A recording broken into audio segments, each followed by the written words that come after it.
Hi, my name is Andrew O'Connell. I'm the engineering manager with F4 Energy. I'd like to introduce a Scania 250 biogas engine to you today, and we're just going to walk you around the container, just show you the mods and features that we have in it.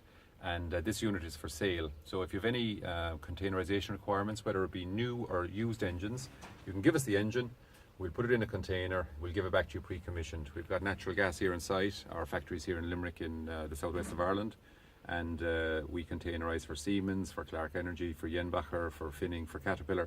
So we can pretty much do any containerisation, whether it be new or second hand. Okay, we're going to start off here. We have a Raptor fan here on variable speed drive. That's exiting air from, or exhausting air from the container. This is a standard ISO container, so what we've done is we've taken it, we've 2mm perforated galv sheet steel then on the inside, and then we've about 100mm of rock wool, so it's very well insulated. We took up the bamboo floor. Again, it's an ISO container, so it's 2.3 meters, and we've welded down a bunded floor. This particular one isn't bunded, but we can give you a bund, not an issue. Going over here then, what we have is we've variable speed drive. So the first one is the air ventilation fan.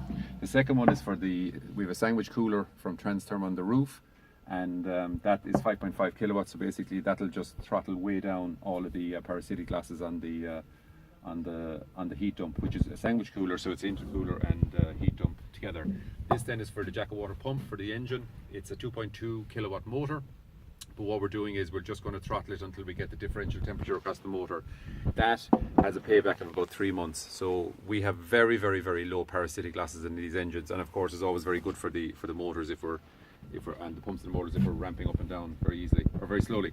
Okay, so here we have our intercooler circuit. So we have this little bit of a manifold, which is quite nice. We have a gauge, expansion vessel, and we also have a top up. Down here we have a Wilo pressurization pump. So basically, if we need to top up the engine, what we do is we get a 20 litre glycol water mix. We pour it in, and then we switch it on. We choose then which circuit we want to put it into, whether it's the intercooler or the jacket water. We also then have this little feature, so you can actually take water out of the engine and actually pump water out of the engine, which is very beneficial. Okay, here's our jacket water expansion vessel, and then here we have an electric oil pump for taking the engine out. These generally come with a little hand operated pump, but that's obviously 19th century. So what we do here is you could take it out. Simple, very, very simple. It's just switch on, switch off. It just takes the engine out. There's 42 litres in the sump. Here we have a Kenko, and that then regulates the oil very, very simply inside the engine, and it's topped up then through here.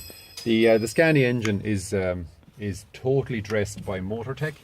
So we have a Motortech ignition system, coils, all the harnesses. So it's a very, very nice engine, but it's very limited. So what we try and do is we try and add on to really maximize the maintainability of it. So for example, up here on the jacket water, we've added in this, so rather than having plastic ventilation tubes in all the cylinder heads, we've done this. It costs €200, but it's not going to degrade over a period of time. So that then ventilates all the cylinder heads. Up here then, all the pipe work we do is in stainless steel. So we have an additional 2 temperatures additional coming in and going out. We also then have pressure gauges and top up as well.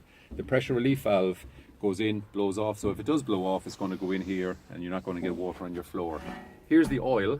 So what we have here is you fill your oil, and then that then feeds the Kenko and it goes into the engine. Here then are the intercooler connections. We've done all of the connections, both on the jacket water and on the intercooler, they're kind of bayonet fitting. So in Jenbacher and in other engine suppliers, they'd be flanged, whereas the Scania is based from trucks, obviously. So this is a bayonet fitting. So that poses a problem about bringing the pipes onto it. So what we've done is we've used flexible connections, and this really is fantastic when it comes to the vibration and stuff. We also have a pressure transducer. So we have an analog pressure reading for the intercooler pressure. We have 2 temperatures, and there's our top-up line there on the top. We have gas detection, and we also then have smoke detection, which is very, very handy. And then over here, then we have room temperature. So all of this can be monitored remotely. Okay, so we have a very well insulated exhaust, and that then goes up onto the exhaust gas heat exchanger on the roof. So just down on this side, we have a commissioning table.